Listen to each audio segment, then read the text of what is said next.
De la passion à se battre, au point qu'on a parfois du mal à la prendre au sérieux. Ça n'a pas toujours servi le tribunal pénal international, dont elle a été pendant 8 ans le procureur.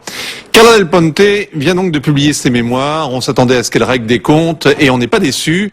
Elle avait promis des révélations. Elle tient ses promesses, même au-delà de ce qu'on imaginait. Elle dénonce, par exemple, un trafic d'organes en Europe. Et il implique les dirigeants actuels du Kosovo, le nouvel État indépendant que la France a reconnu sans attendre plus longtemps. Vincent Roux.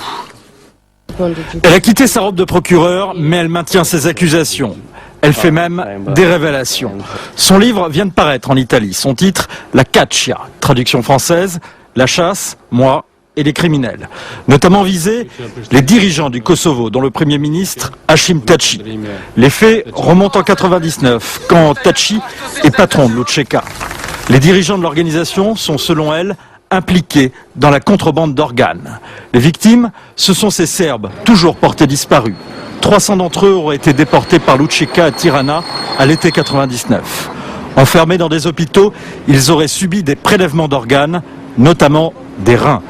Ensuite, raconte-t-elle, les victimes étaient de nouveau enfermées dans une baraque jusqu'au moment où elles étaient tuées pour d'autres organes. Les organes sont ensuite transportés à l'aéroport de Tirana pour être vendus à des cliniques privées occidentales. À Pristina, on s'indigne et on s'étonne.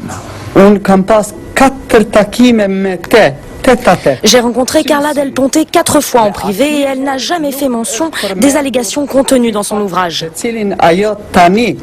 Les preuves sont minces, reconnaît Del Ponte. Juste une seringue, des flaques de sang et une boîte de médicaments.